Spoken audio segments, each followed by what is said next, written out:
The rain had stopped 3 hours ago, but Arsha Zharok was still standing on the ridge of her sagging roof, arguing with gravity when the stranger's cartwheels creaked to a halt in the mud below. She did not look down at first because the thatch beneath her boots was sliding like wet straw, which it essentially was, and if she moved wrong, the entire eastern slope would collapse into the goat pen where Biter and Sweetgrass were already complaining about the puddles.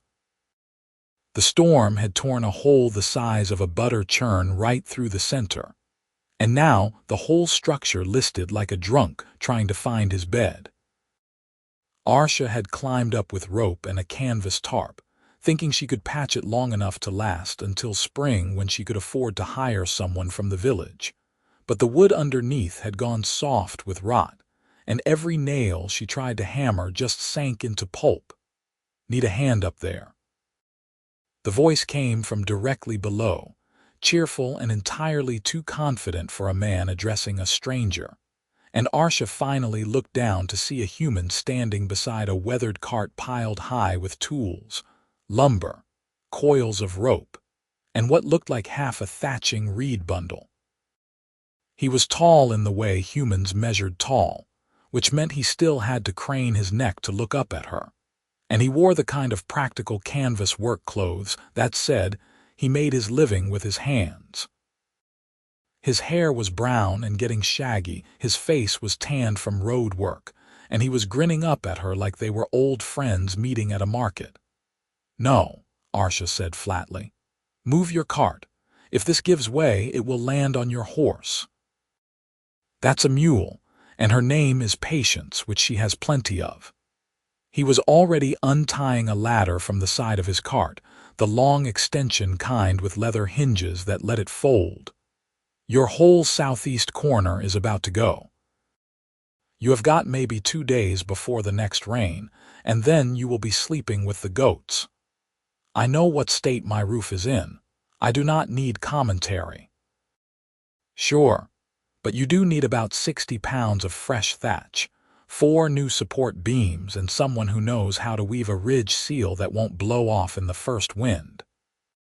He propped the ladder against the side of her house with the ease of long practice, tested the first rung, and started climbing before she could tell him to stop. "Lucky for you, I am heading south for the winter and I have got leftover materials I need to lighten my load anyway." Arsha stared at him as his head crested the roofline, then his shoulders, then the rest of him as he stepped carefully onto the section she had already tested for weight. He moved like someone who had spent years on rooftops, weight balanced, boots finding the solid spots by instinct. Up close, she could see he was younger than his voice suggested, maybe late 20s, with the kind of easy smile that made people trust him and probably got him into trouble. "I did not hire you," she said. "Did not ask you to." He crouched down and ran his hand along the ridge beam, testing for rot. "Hank Varro, by the way. I fix things. Roofs mostly, but also carts, fences, furniture if it is not too fancy. I have been working my way down the valley for the past month, and I am trying to make it to Cross Hill before the snow." "Then you should keep moving. Cross Hill is still 4 days south.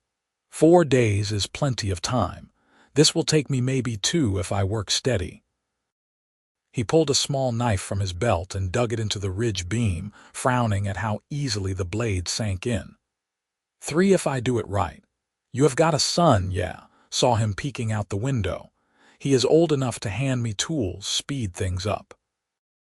Arsha felt her jaw tighten, her tusks pressing against her lower lip the way they did when she was trying not to snarl. "I cannot pay you." "Did not ask you to," Hank repeated, and this time he looked at her directly, his smile fading into something more serious. "Look, I know how this sounds. Strange man shows up, offers free work, probably expects something in return. But here is the truth. I've got materials I cannot sell because they are odd lots. My mule is tired and could use 2 days of rest and grazing, and I like fixing things. It makes me feel useful." So you would actually be doing me a favor. That is a lie. It is a polite fiction, he corrected, which is different. A lie is meant to deceive. A polite fiction is meant to let both people keep their dignity while one of them accepts help. Arsha had been a widow for 3 years, ever since the fever took Orthac and left her with a 6-year-old son, 2 goats, a struggling vegetable patch, and a house that was slowly returning to the earth. In those 3 years, she had learned that help always came with strings, that charity was just another word for debt, and that the only way to keep her pride intact was to owe nothing to anyone. She had learned to say no to the village women who offered to watch her son, no to the merchants who suggested delayed payment, no to the landlord who hinted he might forgive a month's rent in exchange for her company. She had learned to say no, and she was about to say it again when a gust of wind hit the roof, and the entire section beneath her feet shifted with a groan that sounded like bones breaking.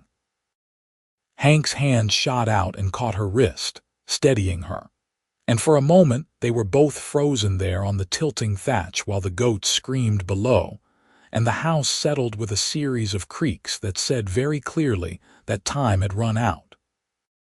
2 days, Hank said quietly, still holding her wrist. Let me fix it. You can feed me if you want or not. You can pay me if you figure out how or not. But let me fix it, because if I keep walking and your roof falls in tonight, I am going to feel terrible about it for the next 4 days, and Patience is going to have to listen to me complain the whole way. Arsha pulled her wrist free but carefully, and looked at this strange human man who had appeared in her yard like a character from one of the old stories her mother used to tell, the ones where wandering heroes solved problems and never asked for reward. Those stories were for children. The real world did not work that way, but the real world also included roofs that were about to collapse, and sons who needed shelter, and winters that did not care about pride. 2 days, she said finally. Then you leave. Deal. His smile came back, bright and easy. Now how about you get down before this whole thing goes and send your boy out with some water? It is thirsty work, saving a roof. She climbed down with as much dignity as she could manage, which was not much given that she had to half slide down the ladder while Hank braced it from above. When she reached the ground, her hands were shaking, though whether from fear or anger or something else entirely, she could not say. Inside the house, her son Drigo was pressed against the window, his small green face anxious beneath the mop of black hair he had inherited from his father. He was 7 now, all elbows and knees and endless questions, and he looked up at her with the same golden eyes that sometimes made her heart hurt because they were so much like Orthac's. Is the man going to fix the roof? Drigo asked. Yes, Arsha said, the word tasting strange in her mouth. Why? Because he is insane, she muttered, then caught herself. Because he offered. Bring him water and a plate of bread and cheese if we have any left. If he is going to work, he should eat. Drigo scrambled to obey, excited in the way children got when routine shattered into something new, and Arsha stood in the center of her small house listening to the sounds of Hank Varro moving across her roof, his boots thumping, his voice humming something that might have been a song. She did not trust this. She did not trust him. But the roof was already groaning again, and she could hear him prying up the rotten thatch with a tool that squeaked, and somehow, impossibly, work was happening. Help was happening, whether she wanted it or not. By midday, Hank had stripped off the damaged section and was measuring beams, calling down occasional requests for Drigo to bring him things. The saw, the hammer, a specific chisel from the third pocket of the canvas roll. Drigo obeyed with the solemn importance of a child given real responsibility, and Arsha found herself watching from the garden where she was supposed to be harvesting the last of the squash, but was mostly just standing still. Hank worked fast but not rushed, with the smooth efficiency of someone who had done this enough times that his hands knew the pattern without thought. He whistled while he worked, broke off to tell Drigo facts about wood grain and roof pitch, and twice climbed down to adjust the angle of a beam before hauling it back up. He did not ask her for permission or input. He did not ask her for anything at all, which somehow made it worse. Lunch came and went. Arsha brought out stew because it was what she had, thick with root vegetables and a bit of goat cheese stirred in to make it filling. Hank ate sitting on the edge of the cart, legs swinging, and complimented the seasoning so earnestly that she almost believed he meant it. "Your boy is good help," Hank said, nodding toward where Drigo was trying to coil a rope the way he had seen Hank do it. "Smart kid, learns fast." "He is clever," Arsha agreed carefully. "Gets that from you, I would bet." Hank scraped the last of the stew from his bowl and handed it back. "He said his father passed. I am sorry for that." Arsha took the bowl, her fingers tight on the ceramic. "It was 3 years ago. Still, loss does not go away just because time passes." He said it simply, without the performative sympathy people usually used when they wanted to show they cared, and something about the plainness of it made her throat tighten. "No," she said, "it does not." They stood there for a moment in the kind of silence that felt less awkward than it should have, and then Hank clapped his hands on his knees and stood. "Back to it. I want to get the frame reset before dark so the weight distributes right. Otherwise the whole thing will sag again by spring." He went back to work, and Arsha went back to watching, and the afternoon burned down toward evening while the roof slowly took shape under his hands. Drigo brought her a cup of water at some point and said, very seriously, "He is teaching me about mortise joints." "Is he?" "He says if you cut them right, they lock together so tight you barely need nails. He says a good joint is like a good friendship. It holds because it fits, not because you force it." Arsha glanced at her son, then up at the roof where Hank was hammering, then back at Drigo. "He talks a lot, does he not?" "I like it," Drigo said. "He explains things." It was only after her son ran back to collect the tools Hank had left in the grass that Arsha realized what Drigo meant. She explained things too, but always in the shorthand of survival. "Do this because we need it done. Eat this because it is what we have. Sleep now because morning comes early." She had forgotten how to explain the why beneath the what, had stopped teaching and started just managing. Hank Varro, this stranger who owed them nothing, was teaching her son about joinery and talking to him like his questions mattered. The thought sat in her chest like a stone, uncomfortable and immovable. By the time the sun started to set, Hank had the entire frame rebuilt and was lashing down the first layer of thatch, working with the speed of someone racing the light. Arsha had lit the lamps inside and started dinner, but she kept drifting to the window to watch his silhouette against the purple sky. When full dark came, he finally climbed down, stretching his back with a groan that said he was feeling the work. Drigo had fallen asleep on the rug, exhausted from an afternoon of fetching and carrying, and Arsha had to step over him to open the door. "I have stew again," she said, "and bread." "You do not have to feed me," Hank said, but he was already following her inside, drawn by the warmth and the smell of cooking. "You worked through lunch and past dinner. If you collapse from hunger, it will slow down the roof." She ladled stew into a bowl and set it on the table, which was barely big enough for 2 people, let alone 3. "Eat." He ate, and she sat across from him with her own bowl, and they did not talk because there was too much to say and no safe way to say any of it. The silence filled up with the sound of spoons on ceramic and the occasional pop from the fire and Drigo's soft snoring from the floor. Finally Hank said, "He is a good kid. You have done well with him. I do what I can. It is more than that." Hank mopped up the last of his stew with a piece of bread. He is polite, curious, hardworking. That does not happen by accident. Arsha felt heat rise in her face, and she hated that she could still blush, that kindness could still disarm her. You do not know us. No, Hank agreed.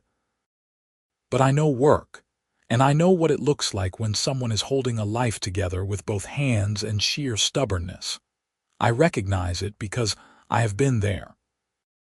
She looked at him across the small table, this human man with calluses on his palms and smile lines at his eyes, and wanted to ask what he meant by that. Wanted to ask where he came from and why he was alone and what had taught him to see the things people did not say. Instead, she stood and collected the bowls. There is a shed out back. It has a cot and some blankets. You can sleep there. I was planning to sleep in my cart, but I will not say no to a roof, even a shed roof. He stood too, moving carefully around Drigo's sprawled form. Thank you. You are fixing my house. The least I can do is offer you a place to sleep. The least you could do is nothing, Hank said, which would be fair since I offered to work for free. So this is not the least. This is kindness, and I appreciate it. He left before she could argue, slipping out into the dark, and Arsha stood in her small house with her sleeping son on the floor, and the smell of sawdust still hanging in the air, feeling like the world had tilted slightly and she had not noticed until now. The next morning she woke to the sound of hammering and found Hank already on the roof, working in the thin gray light of dawn. She made porridge with honey and brought it out with 2 mugs of bitter root tea, setting them on the cart where he could reach them when he came down. He did eventually, and ate standing up while Drigo peppered him with questions about thatching techniques. Hank answered every single one, even the absurd ones, with the same patient good humor he had shown the day before. Why do you start at the bottom and work up? Drigo asked. Because rain runs down, so you want each layer to overlap the one below it. That way water sheds off instead of seeping through. Why does water run down? Because the world pulls on it. Everything falls toward the ground if you let it. Why? Because that is what the world does. It pulls. Hank grinned. Some things it pulls harder like water and rocks. Some things it pulls softer like feathers and clouds, but everything gets pulled eventually. Drigo considered this with the seriousness of a scholar. Are people pulled? Everyone is pulled, Hank said. But people get to choose what pulls them hardest. Some people are pulled by money, some by comfort, some by duty. The trick is figuring out what is pulling you and deciding if you like the direction. Arsha, standing in the doorway with her own mug of tea, felt those words land somewhere behind her ribs. She had spent 3 years being pulled by necessity, by survival, by the weight of keeping her son safe and fed and housed. She had forgotten there were other directions to move. The morning passed into afternoon, and Hank finished the thatching with Drigo's help, showing the boy how to weave the reeds tight and tie them with twine that would hold against wind. By mid-afternoon the roof was whole again, solid and neat, the ridge line straight and the thatch thick enough to shed even a hard rain. Hank climbed down one last time and stood beside Arsha looking up at his work. That should hold you 5 years easy, maybe 10 if you check it each spring and patch any thin spots. Thank you, Arsha said, and the words felt inadequate, too small for what he had done. You are welcome. He wiped his hands on his trousers. I should pack up and get moving. Still got 3 days to Crosshill, and patience is rested enough now. Something twisted in Arsha's chest, sharp and sudden. Wait. Hank paused, one hand on the cart. Yeah, she did not know what she meant to say. Stay was too much. Go felt wrong. Thank you was insufficient, and I cannot pay you felt like cowardice, and what do you want from me felt too revealing. Let me make you a proper meal before you go, she said finally. A real dinner, not just stew. You worked 2 days straight. You should eat something decent. Hank's smile softened into something quieter. "You do not have to do that. I know I want to." It was not quite a lie, but it was not quite the truth either. What she wanted was to settle the debt, to balance the scales, to give him something of value so she could watch him leave without feeling like she owed him a piece of herself. "All right," Hank said. "A proper meal sounds good." She sent Drigo to the village for butter and eggs, giving him 3 precious coins and strict instructions not to dawdle. While he was gone, she cleaned the house with the frantic energy of someone trying to make a good impression, sweeping the floor and wiping down the table and arranging the 2 chairs so they sat evenly. She pulled out the last of the good flour and the honey she had been saving and started mixing dough for sweet rolls while a pot of stew started on the fire. Hank spent the time grooming patience and organizing his cart, humming the same wandering tune he had hummed while working. Once Arsha caught him looking at the house, at the new roof, with an expression of quiet satisfaction that said he took pride in his work. When Drigo came back with the butter and eggs, plus a small jar of jam he said the baker's wife had thrown in for free, Arsha felt a flicker of warmth toward the village that she usually kept at a distance. Maybe they were not all watching for her to fail. Maybe some of them were just kind. Dinner came together slowly, the way good meals did, and by the time the sun started to slant golden through the window, she had sweet rolls browning, stew thick with vegetables and chunks of preserved meat, and eggs scrambled with cheese and herbs from the garden. It was more food than they usually ate in 3 days, and she felt a pang of guilt for the extravagance even as she set it all on the table. Hank washed his hands in the basin and sat down with a low whistle. "This is a feast." "It is dinner," Arsha said, but she felt a flicker of pride despite herself. They ate, and it was good, better than she had managed in months, and Drigo chattered happily about roofs and joinery, and whether he might become a builder someday. Hank encouraged him, asking questions and nodding thoughtfully at the answers, and Arsha found herself relaxing into the rhythm of it. This was what a family dinner felt like, she realized. Not the rushed survival meals she and Drigo usually shared, but the kind of meal where people lingered and talked and enjoyed each other's company. It felt like something she had forgotten she wanted. When the meal was finished and the plates were cleared, Hank stood and stretched. "That was the best food I have had in months.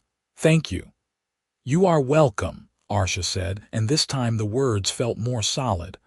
"I should get on the road. If I push, I can make a few miles before dark." "Be safe," Arsha said, because it was the only thing she could think to say that did not reveal too much.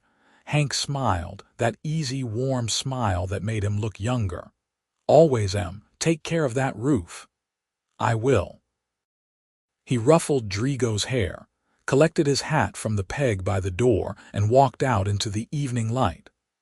Arsha stood in the doorway and watched him hitch Patience to the cart, watched him climb onto the seat, watched him lift a hand in farewell.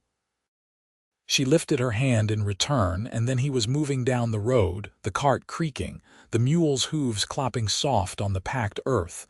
Drigo leaned against her side. "I liked him." "He was helpful," Arsha said carefully. "Will he come back?" "No, he is going south for the winter." "Oh." Drigo sounded disappointed, and Arsha felt the echo of it in her own chest, which was ridiculous. She had known Hank Varro for 2 days. He was a stranger who had fixed her roof and moved on. That was all. That was all it should be. She closed the door and began cleaning up the dinner dishes, scrubbing them harder than necessary, trying to scour away the feeling that something important had just walked out of her life before she understood what it was. The days after Hank left felt strangely empty. The roof held solid through the rain that came 2 nights later, and Arsha stood in the dry house listening to the water hammer down and feeling a complicated mix of relief and resentment. She was grateful for the work, but the gratitude sat heavy in her stomach like a meal she could not digest. Drigo talked about Hank constantly for the first few days, asking questions she could not answer. Where did he learn to fix roofs? Did he have a family?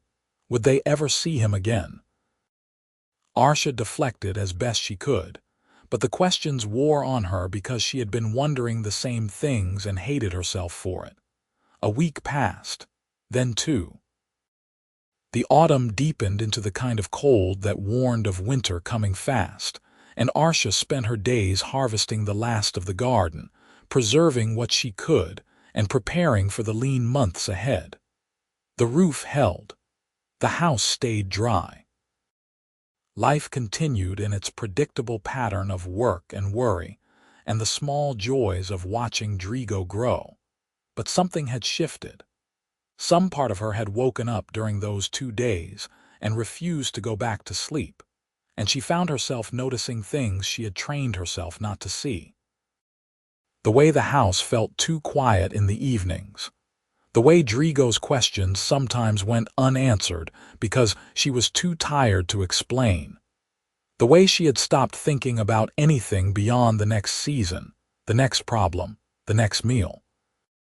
She had been surviving, but she had not been living, and now that she had seen the difference she could not unsee it. 3 weeks after Hank left, Arsha was in the village trading eggs for flour when she overheard 2 women talking near the well.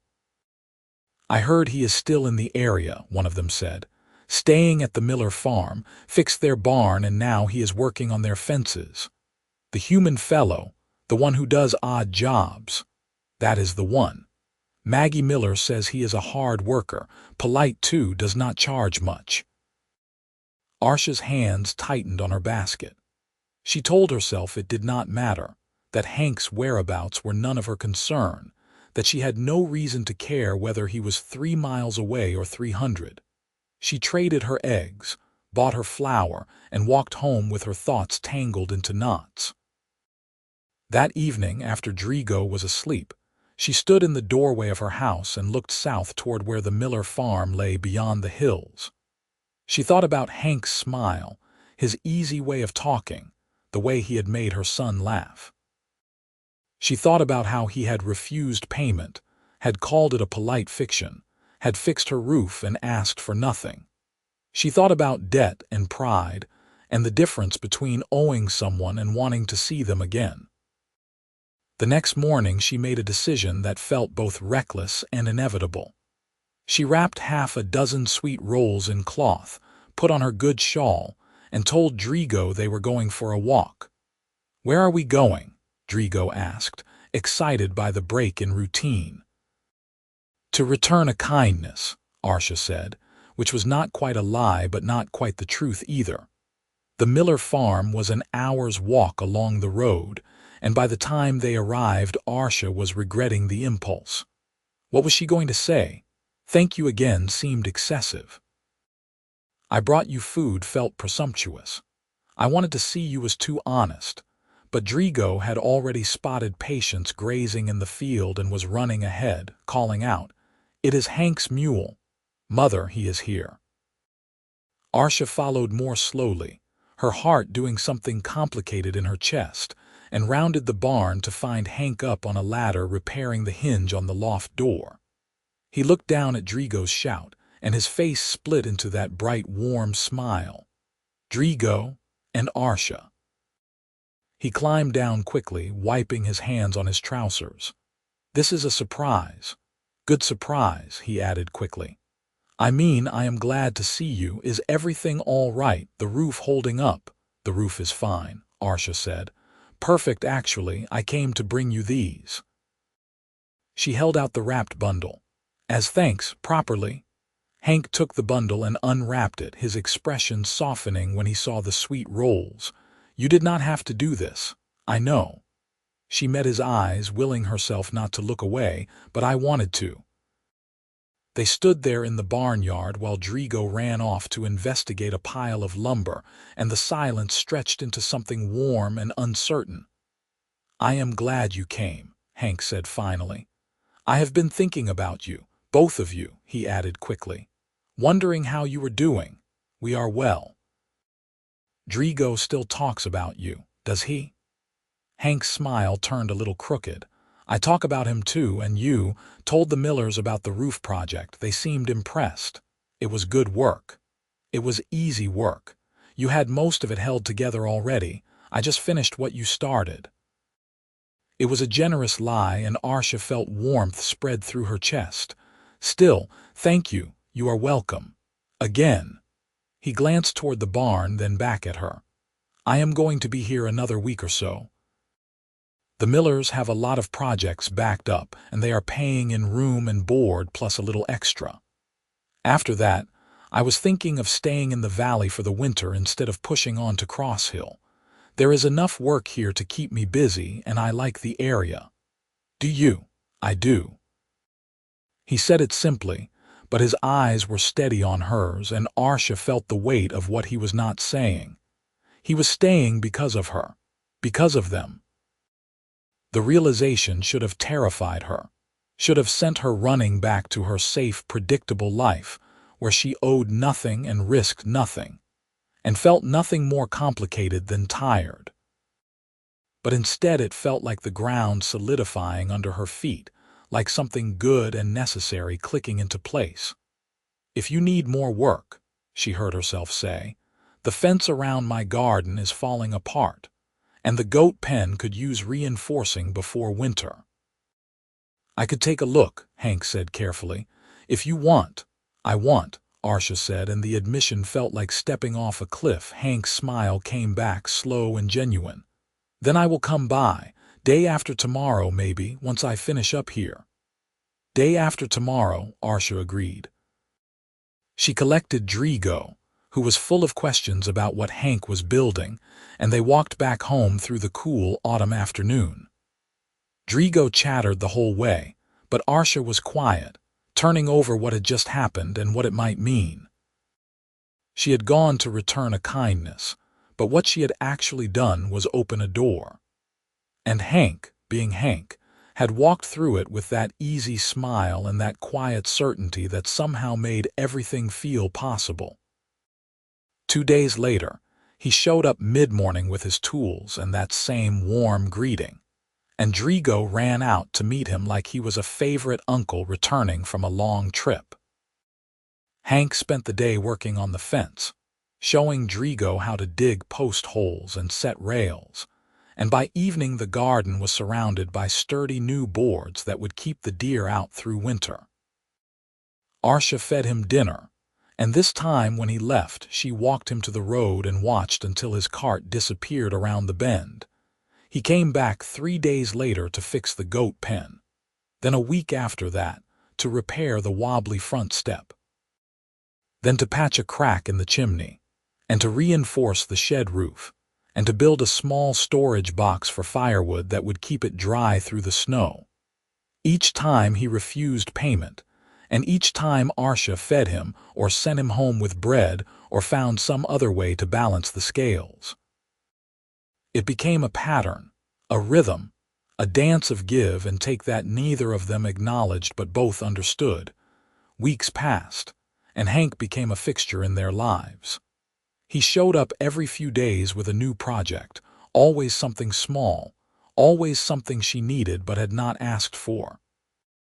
He taught Drigo how to use a hammer properly, how to measure twice and cut once, how to read wood grain to find the strong parts. He made Arsha laugh, which she had almost forgotten how to do. He told stories about the places he had been and the people he had met, spinning them out with the skill of a practiced storyteller, and she found herself looking forward to his visits with an eagerness that both thrilled and frightened her. Because this was dangerous. This was attachment, and attachment meant vulnerability, and vulnerability meant pain when it inevitably ended. But Hank kept showing up, and Arsha kept letting him, and slowly the fear started to lose its grip. One evening in late autumn, after a day spent helping her split and stack firewood, Hank lingered at the door instead of heading straight to his cart. "Can I ask you something?" he said. Arsha tensed, waiting for the other shoe to drop, for the request that would reveal what he actually wanted. Yes. Why do you always try to pay me back? It was not the question she expected, and she fumbled for an answer. Because you keep helping. It is only fair. But I told you I do not want payment. I like helping. Nobody helps for free, Arsha said, more sharply than she intended. Everyone wants something. Hank was quiet for a moment, leaning against the doorframe with his arms crossed. You are right, he said finally. I do want something. There it was. The truth she had been waiting for. Arsha braced herself. What? I want to be your friend, Hank said. That is it. I like you, I like Drigo, I like being here. I want to keep coming around if you will have me. Not because you owe me, but because we enjoy each other's company. That is what I want. Arsha stared at him, trying to find the trick in his words, the hidden price, the catch. That is all. That is all. You do not want money or favors or... She trailed off, not sure how to finish. No, Hank said gently. I just want to be welcome here. That is worth more to me than anything you could pay. Arsha felt something crack open in her chest, some frozen thing she had been carrying for 3 years without realizing it. Why? Because I have been alone for a long time, Hank said. And I am tired of it. I like waking up knowing I might see you today. I like the way Drigo asks questions. I like the way you laugh when you forget to be guarded. I like fixing things, but what I really like is fixing things for people who matter to me. And you matter. Both of you. The words hung in the air between them, honest and unadorned, and Arsha felt her carefully constructed defenses crumble. You matter to us too, she said quietly. Drigo asks about you every day you do not come, and I. She paused, gathering courage. I find myself watching the road, hoping to see your cart. Hank's smile was soft and a little wondering. Yeah? Yeah. They stood there in the doorway while the evening turned purple around them, and something unspoken shifted into place. It was not quite a declaration, but it was close enough to feel like crossing a threshold. I should go, Hank said eventually, but I will be back day after tomorrow. I thought maybe I could help you weatherproof the shutters before the real cold hits. I would like that, Arsha said. He touched her shoulder briefly, a gesture so gentle it made her throat tighten, and then he was walking to his cart and climbing up and driving away into the dusk. Arsha stood in the doorway long after he was gone, one hand pressed to where he had touched her shoulder, feeling something unfamiliar and terrifying and entirely welcome bloom in her chest. She was falling for him. Had been falling for weeks, maybe from the moment he climbed onto her roof without asking permission. And for the first time in 3 years, she was not afraid of where she might land. The next time Hank came, Arsha was ready for it. She had spent 2 days thinking about what he had said, about wanting to be her friend, and she had realized that friend was not quite enough to describe what was growing between them. She had also realized that she had been lying to herself about the meals and the bread and the small gifts. She had told herself it was about balancing the scales, about maintaining her pride, but the truth was simpler and more complicated. She wanted to take care of him. She wanted to give him things that made him smile. She wanted to be the reason he kept coming back.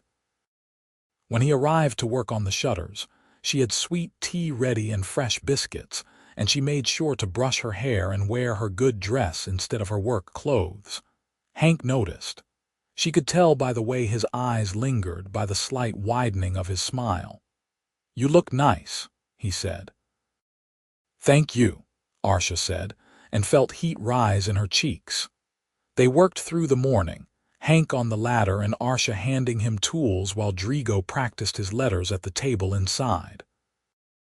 The work went smoothly, the kind of comfortable collaboration that came from learning each other's rhythms, and by midday all 4 shutters were sealed and hinged properly. That should keep the wind out, Hank said, climbing down. You will be snug as anything this winter. Thanks to you, Arsha said. Thanks to us, Hank corrected. You handed me every tool right when I needed it. That is good teamwork. Arsha looked at him, at the way his hair was mussed from work, at the easy smile on his face, and felt something warm and reckless rise in her chest. Stay for lunch, please. I made vegetable pie. I never say no to pie, Hank said. They ate at the small table, knees bumping in the cramped space, and Drigo told Hank about the new letters he had learned while Arsha watched the way Hank listened, his attention never wavering even when Drigo got distracted and started talking about the goats instead. After lunch, Drigo went outside to play, and Hank helped Arsha clean the dishes, the two of them working in companionable silence. Can I ask you something? Arsha said, scrubbing a plate harder than necessary. Always.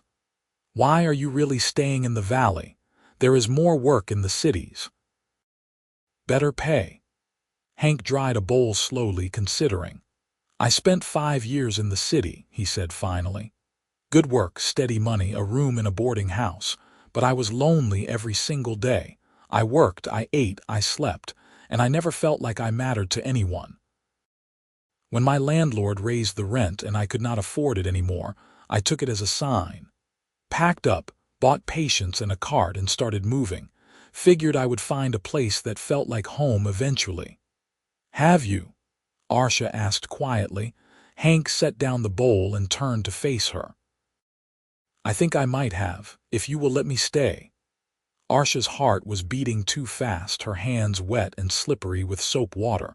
I do not want you to stay just because you are lonely. I am not, Hank said. I am not lonely anymore, that is the point. When I am here, I feel like I matter. Like the work I do means something because it is for people I care about.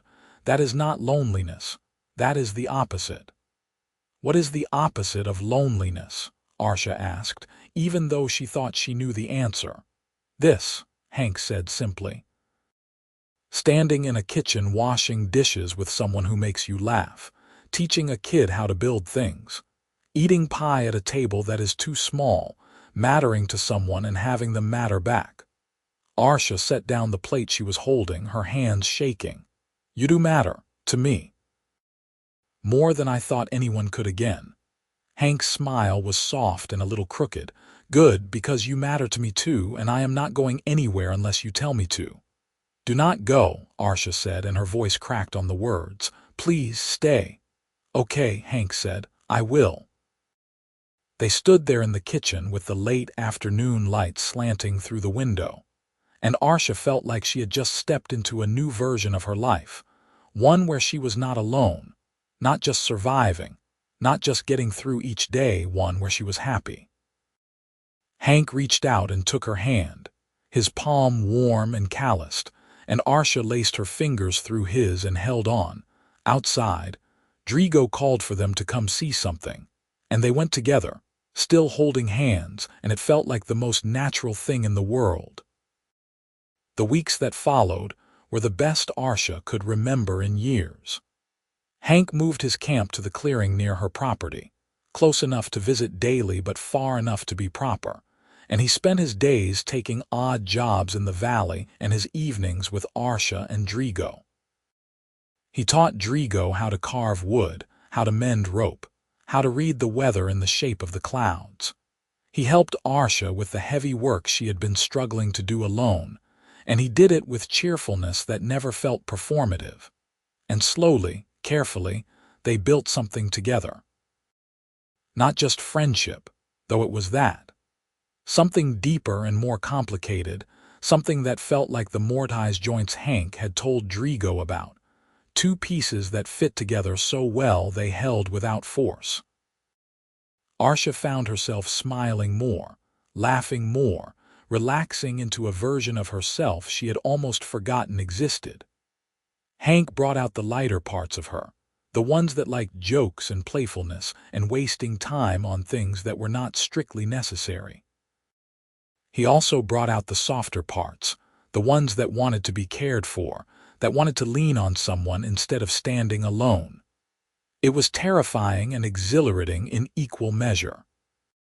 One evening in early winter, after the first real snow had fallen and they were all sitting by the fire, Drigo fell asleep on the rug, and Hank carried him to bed without being asked.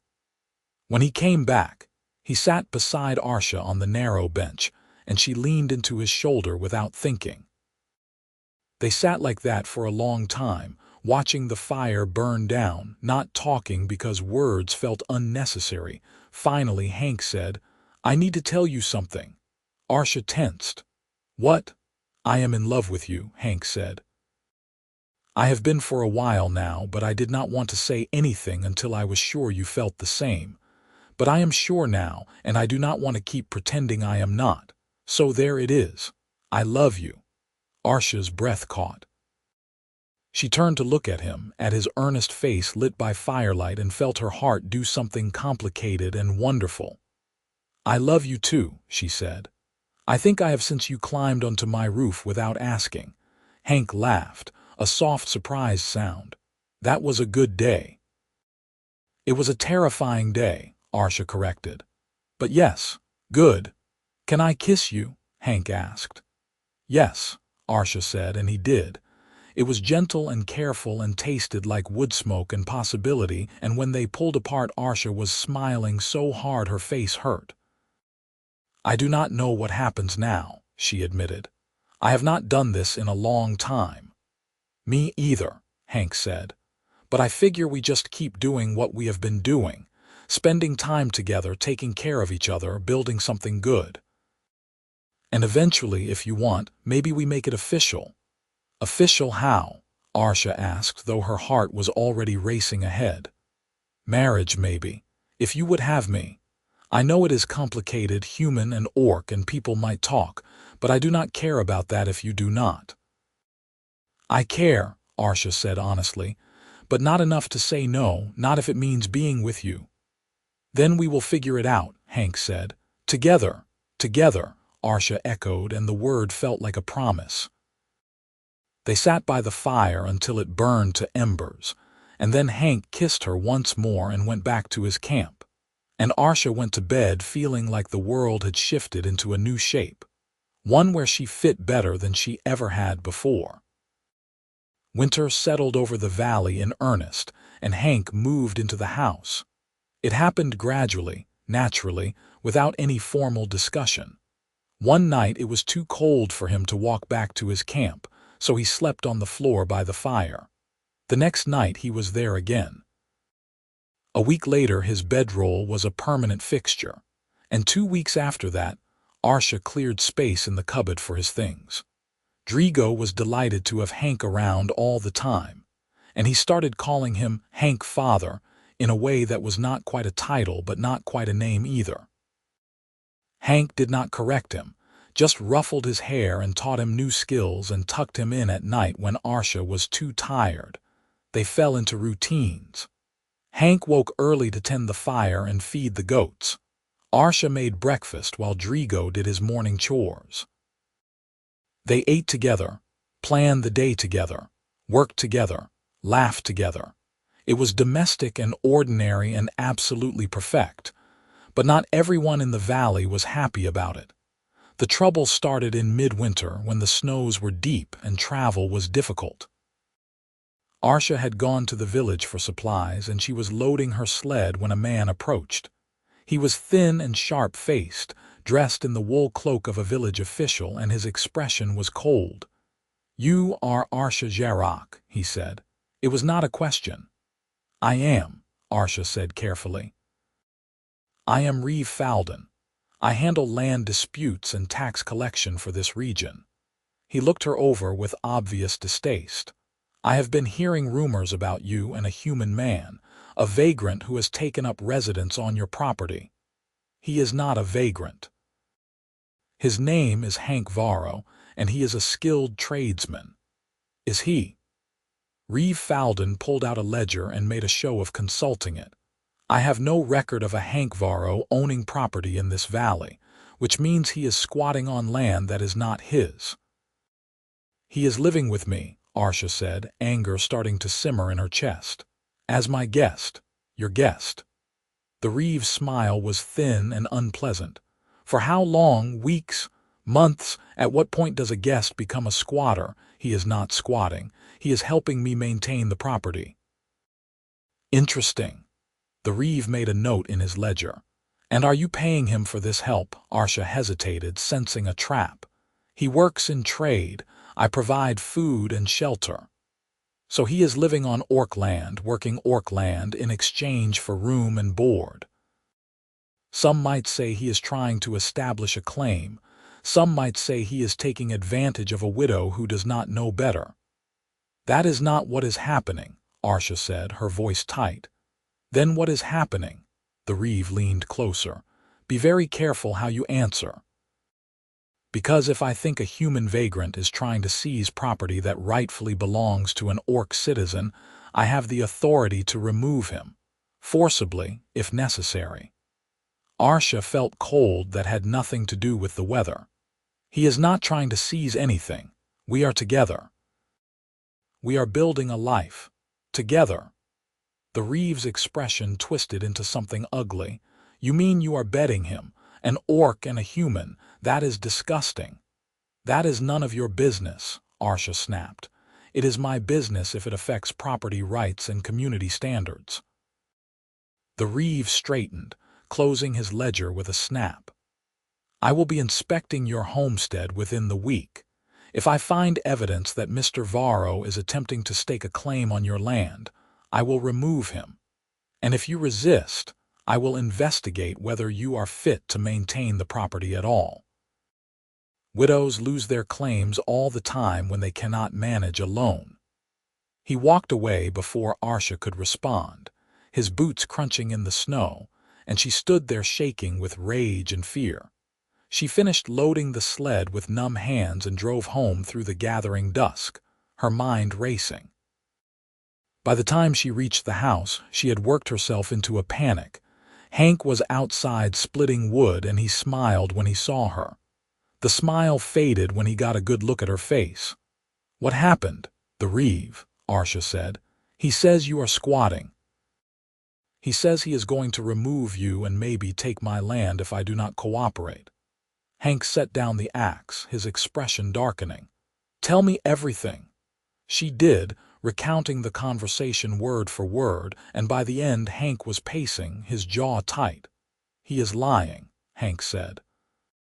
He cannot just take your land. You have a deed, right? Yes, but it was my husband's originally. It transferred to me when he died, but the Reeve could argue that I am not managing it properly. That is ridiculous. The place is in good repair. You are paying your taxes. You have livestock and a garden. He has no grounds. He does not need grounds, Arsha said bitterly. He just needs me to be an orc and you to be human and people to believe that we are doing something wrong. Hank stopped pacing and came to her, taking her hands. We are not doing anything wrong. We are living our lives, loving each other. That is not a crime. It is in some places, Arsha said, and even where it is not, people find ways to punish it. Then we fight back, Hank said fiercely. We do not let him bully us. We go to the village council, we show them the deed, we prove that you are managing the land just fine. We make it clear that I am here because we choose to be together, not because I am trying to steal anything. What if that is not enough? Arsha asked, her voice small. Then we find another way, Hank said, but we do not give up. I am not leaving you, Arsha, not because some petty official with a grudge says I have to. Arsha wanted to believe him, but fear had its claws in her and would not let go.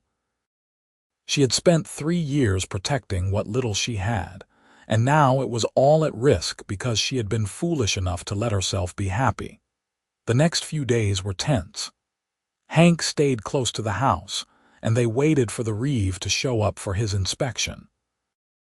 Arsha cleaned obsessively, making sure everything was in perfect order, and Hank did extra repairs just to prove how well maintained the property was. Drigo sensed the tension and grew quiet, sticking close to Arsha and asking worried questions she could not answer. The Reeve came on the 5th day, accompanied by 2 men Arsha recognized as his associates. They walked the property slowly, making notes and conferring in low voices while Arsha and Hank stood in the yard watching. Finally, the Reeve approached. "Everything seems to be in order," he said grudgingly. "The property is well maintained." "Thank you," Arsha said stiffly. "However," the Reeve continued, "I am still concerned about Mr. Varro's presence.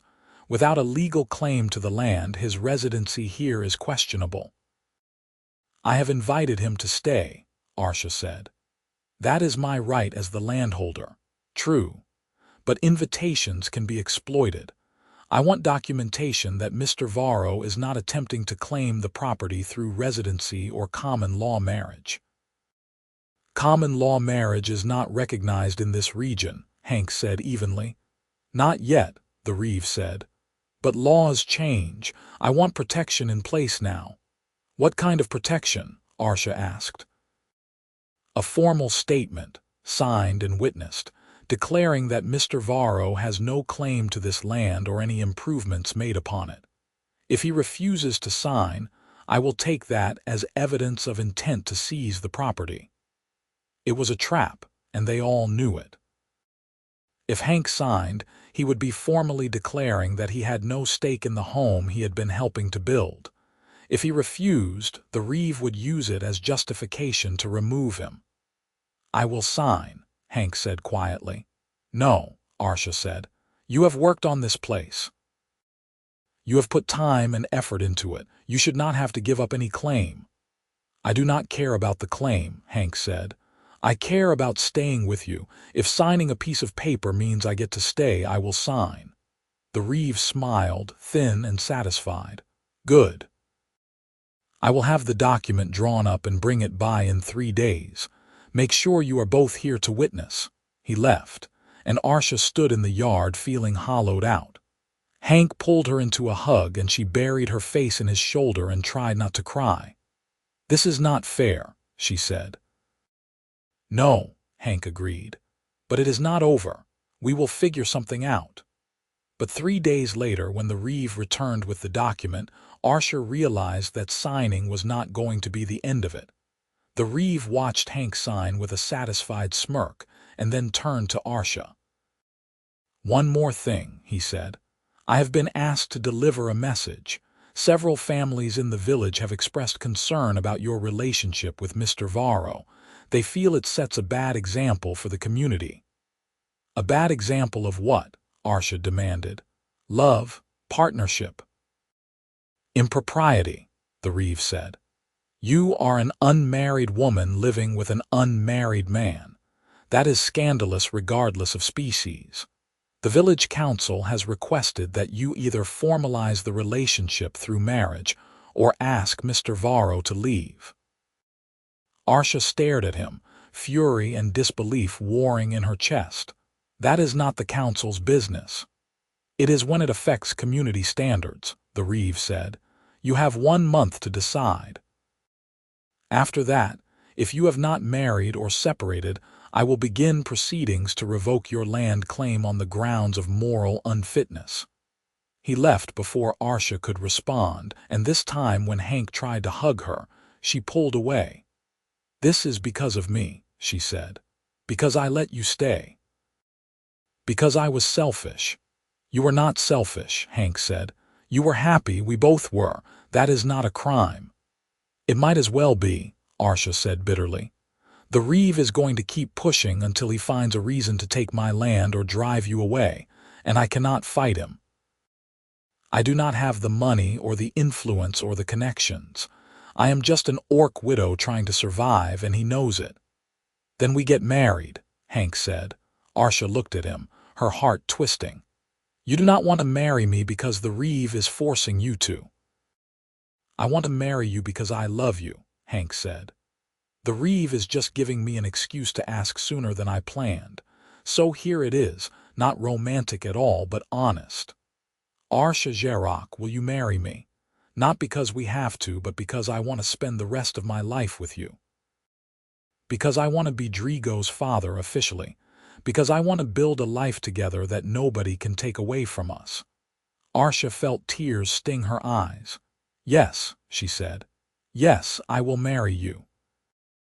Hank kissed her, and for a moment the fear receded and all that was left was the two of them and the life they were choosing together. But as she pulled back, Arsha said, "The Reeve is going to make this as difficult as possible." "Let him try," Hank said. "We will have the wedding at the harvest gathering next week. Public, witnessed by the whole community. He cannot argue with that. People will talk," Arsha warned. "Let them," Hank said. "I do not care what they think, I only care about you." And somehow, impossibly, Arsha believed him. The week leading up to the harvest gathering was a flurry of preparation. Arsha sewed a new dress with fabric she traded precious eggs for, and Hank cleaned his good clothes and borrowed a hat from one of the friendlier farmers. Drigo was beside himself with excitement, bouncing around the house asking 1,000 questions about the wedding and what it meant and whether he could call Hank father now. "You can call me whatever you want," Hank told him. "Father, Hank father, just Hank." "As long as you know I am not going anywhere. Promise?" Drigo asked, suddenly serious. "Promise," Hank said, and they shook on it with the solemnity of a legal contract. The day of the harvest gathering was cold and bright, the sky a hard blue and the ground crunchy with frost. The gathering was held in the village square, where families brought food and crafts, and the community came together to celebrate the season's end before winter locked them all in. Arsha arrived with Hank and Drigo, her stomach a knot of nerves. She could feel people staring, could hear the whispers that followed them through the crowd. Some faces were openly hostile, but others were curious or even friendly, and Arsha clung to that. The village elder, a grizzled human man named Torvin, met them near the platform where announcements were made. "I hear you are wanting to marry," he said. "Yes," Hank said. "Today, if you will officiate." Torvin looked between them, his expression unreadable. "You know this is going to cause trouble." "It already has," Arsha said, "but we are doing it anyway." Torvin grunted. "Good, I have never liked that Reeve. Too much ambition, not enough sense. If you two want to marry, I will make it official, and anyone who has a problem with it can take it up with me." Relief flooded through Arsha. "Thank you. Do not thank me yet. We still have to get through the ceremony without someone starting a fight." He was not wrong. When Torvin announced the wedding to the gathered crowd, there was a ripple of shock and outrage. Arsha saw Reeve Falden near the back, his face twisted with fury, and her stomach dropped. But before anyone could object, a woman stepped forward. It was Maggie Miller, the farmer's wife who had given Hank work weeks ago. "I think it is wonderful," she said loudly. "Hank Varro is a good man and Arsha Zharok is a hard worker. They deserve happiness." Another voice joined hers, then another, and suddenly there were people speaking up in their defense, vouching for Hank's character and Arsha's dedication. It was not the whole crowd, but it was enough to shift the mood from hostile to uncertain. Reeve Falden pushed through the crowd, his face red. "This is a mockery. An orc and a human pretending at respectability. Elder Torvin, you cannot allow this." "I can and I will," Torvin said. "They have met all the legal requirements and I have witnessed their commitment to each other. If you have a specific legal objection, state it now or step aside." "I object on moral grounds," the Reeve said. "This is unnatural. Unnatural is a man who spends more time trying to take other people's land than managing his own duties," Torvin said sharply. "I have heard about your visits to the Zharok homestead, and I have seen the documents you forced them to sign. You are not here out of concern for the community. You are here because you want that land for yourself, and you thought you could bully a widow into giving it up." The crowd murmured, and the Reeve's face went from red to pale. "That is slander." "It is truth," Maggie Miller said. "Everyone knows you have been trying to acquire valley properties for months. You are just angry because Hank fixed Arsha's roof before you could claim it was abandoned." The Reeve opened his mouth to argue, but Torvin cut him off. "Unless you have a legal objection, step aside. I am performing this wedding." For a moment it looked like the Reeve might fight, but then he caught sight of the crowd, many of whom were now watching him with suspicion, and he seemed to realize he had lost. He stepped back with a muttered curse, and Torvin turned to Arsha and Hank. "Let us make this official," he said. The ceremony was simple. Torvin spoke the traditional words about partnership and commitment, and Arsha and Hank repeated vows that felt both ancient and new. When it came time to seal the marriage, Hank took Arsha's hands and kissed her in front of the entire village, and the crowd erupted in a mix of cheers and grumbles. Arsha did not care about the grumbles. She was married. Hank was hers, and she was his, and no reeve or counsel or prejudice could take that away. The rest of the gathering passed in a blur. People approached to offer congratulations or pointedly ignore them, and Arsha shook hands and accepted well wishes with the numb relief of someone who had just survived a battle. Drigo clung to Hank's hand the whole time, beaming with pride, and Hank introduced him to everyone as "my son," which made Arsha's heart swell. As the sun started to set and families packed up to go home, Maggie Miller approached with a basket. "I brought you a wedding gift," she said. "Preserves and bread and a little honey cake. You deserve something sweet after all this." "Thank you," Arsha said and meant it. "You two are good for each other," Maggie said. "Do not let anyone tell you different." They walked home through the fading light, the three of them together, and when they reached the house Hank swept Arsha up in a hug that lifted her off her feet. "We did it," he said. "We did," Arsha agreed, and kissed him again because she could, because he was her husband now, because they had fought for this and won. That night, after Drigo was asleep, Arsha and Hank sat by the fire and talked about the future. About expanding the garden in the spring, about building an addition to the house, about the life they were going to make together. "I still cannot believe you are here," Arsha said. "That this is real." "It is real," Hank said, "and I am not going anywhere, ever. Even when I am old and cranky. Especially then. I am looking forward to being old and cranky with you." Arsha laughed, and it felt like the most natural thing in the world. Winter deepened, and life settled into a new rhythm. Hank took on projects around the valley, building a reputation as a skilled and reliable tradesman. And Arsha managed the homestead with the confidence of someone who was no longer alone. Drigo flourished with two parents, growing taller and more confident, and he started talking about becoming a builder like Hank when he grew up.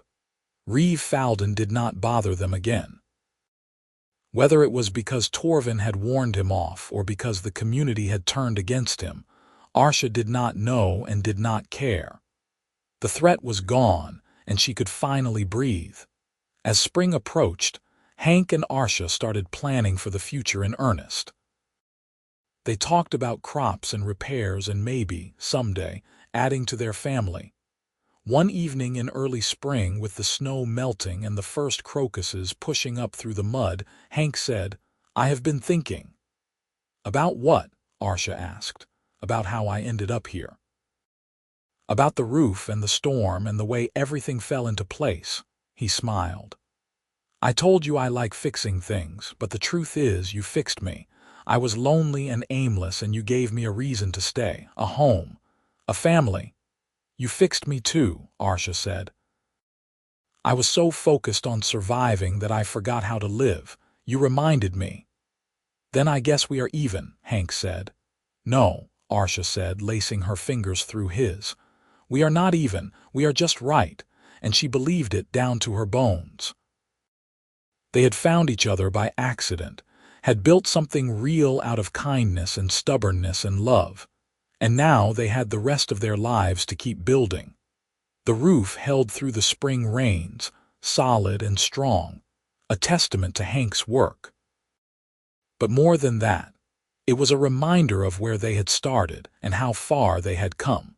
One morning, as the valley turned green and the goats bleated their impatience for breakfast, Arsha stood in the doorway and looked at the home she had nearly lost and the family she had found.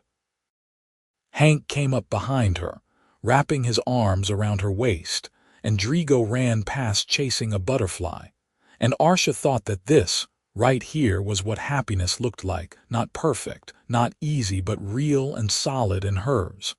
And that was enough. The seasons turned, and the homestead grew with them. By midsummer, Arsha and Hank had expanded the garden and added a small workshop where Hank could take on bigger projects.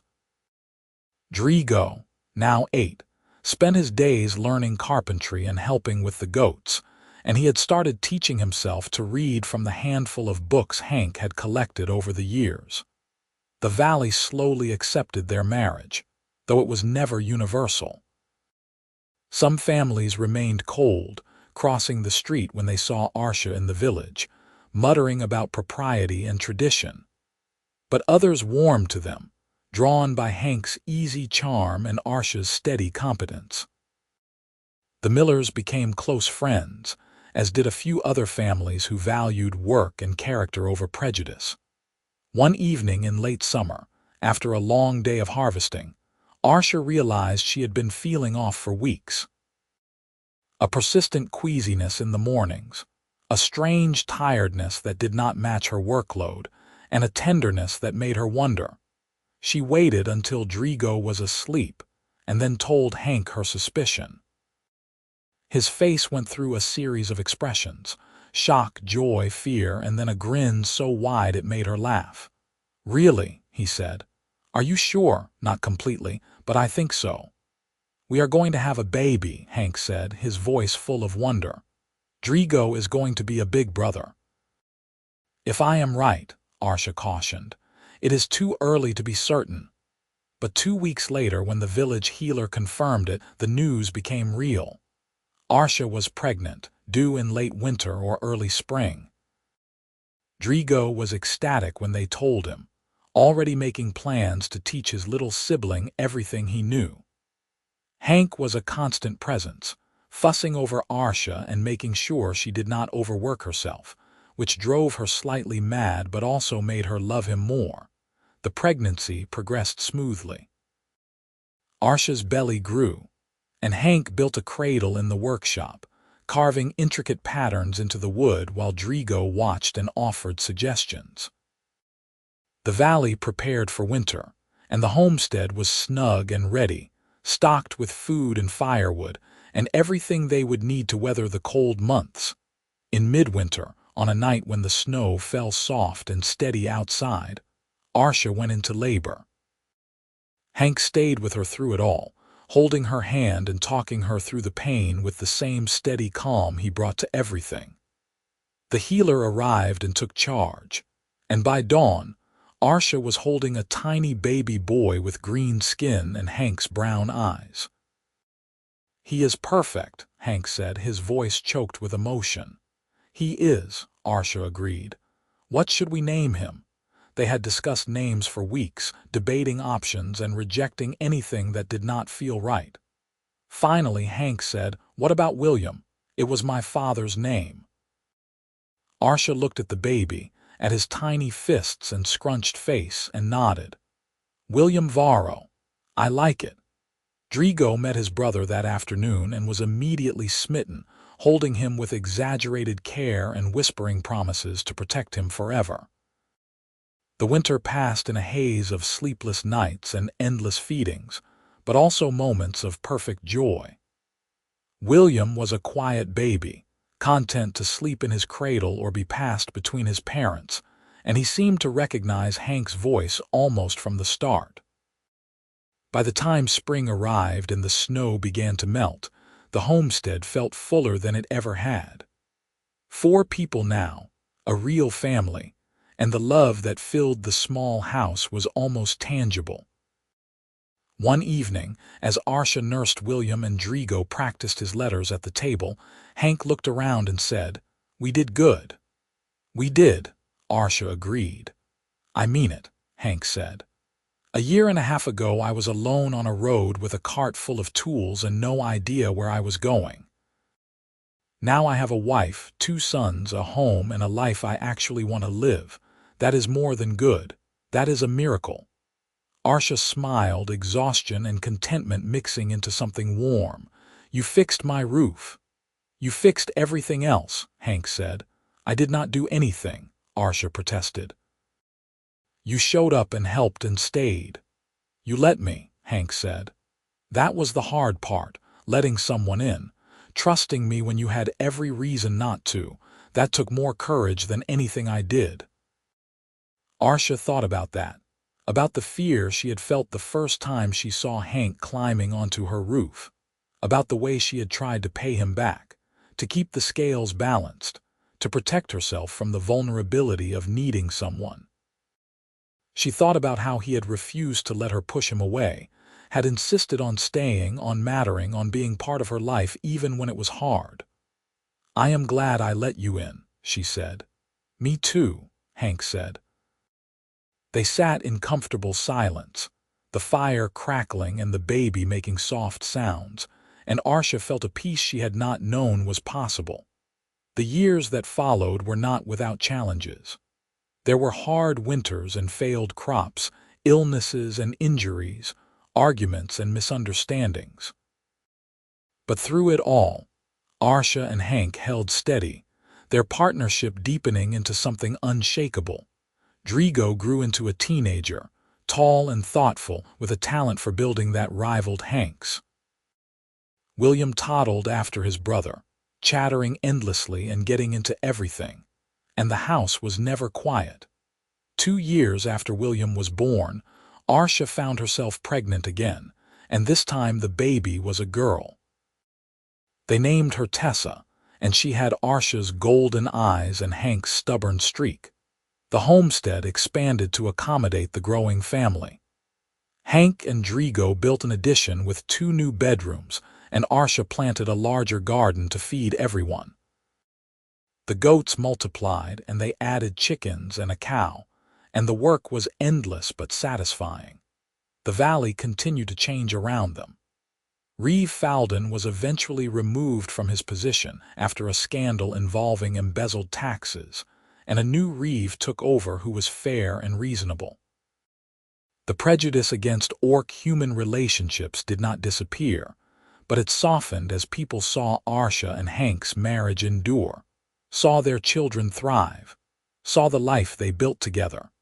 Maggie Miller remained a close friend, and her family often joined the Varros for meals and celebrations.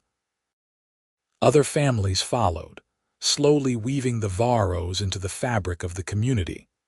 One autumn, when Drigo was 15 and talking about apprenticing with a master builder in the next valley, Arsha and Hank took a rare moment alone to walk the property. The roof Hank had fixed all those years ago was still solid, though it had been patched and maintained over time. The house beneath it had grown, but the original structure remained, a reminder of where everything had started. You ever regret it? Arsha asked. Stopping here that day. Hank looked at her like she was crazy. Regret the best decision I ever made, not even for a second. I was so scared when you climbed onto that roof, Arsha admitted. I thought you were going to expect something. I thought I was making a mistake by letting you help. And now? Hank asked. Now I know that the mistake would have been pushing you away, Arsha said. You gave me everything I did not know I needed. You did the same for me, Hank said. I was drifting, Arsha. I had work and skills and a cart full of tools, but no place to be. You gave me a place. You gave me a reason to stay. They stood there looking at the house they had built together, at the garden and the workshop and the life that filled every corner, and Arsha felt a gratitude so deep it was almost overwhelming. I love you, she said. I love you too, Hank said. Always have. Always will. They walked back to the house hand in hand, and inside they could hear the children laughing and arguing and making the kind of noise that meant home. That evening, with the whole family gathered around the table for dinner, Arsha looked at each of them in turn. Drigo, nearly grown and ready to make his own way in the world. William, bright and curious and full of questions. Tessa, mischievous and fearless. And Hank, her husband, her partner, the man who had fixed her roof and somehow fixed everything else without even trying. "I want to say something," Arsha said, and everyone quieted. "I know I do not say this often, but I am grateful for all of you, for this family, for this life. It is more than I ever thought I would have, and it is more than I deserve." "You deserve it," Hank said firmly. "You worked for it." "We all did." "Together," Drigo added. "Together," Arsha agreed. They ate dinner, the conversation flowing around the table, and afterward Hank played a simple tune on the wooden flute he had carved, and William danced while Tessa clapped along. It was ordinary and perfect, and everything Arsha had ever wanted without knowing she wanted it. That night, lying in bed beside Hank with the house quiet around them, Arsha said, "Thank you." "For what?" Hank asked sleepily.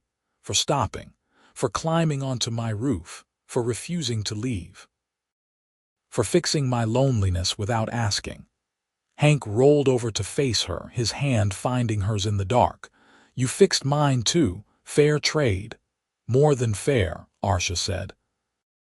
She fell asleep holding his hand, grateful for the storm that had torn her roof, and the stranger who had stopped to help, and the life they had built from that one act of unexpected kindness. Years continued to pass, each one adding new layers to their story. Drigo left to apprentice, but came home often, bringing news of the wider world and plans for the buildings he would someday construct.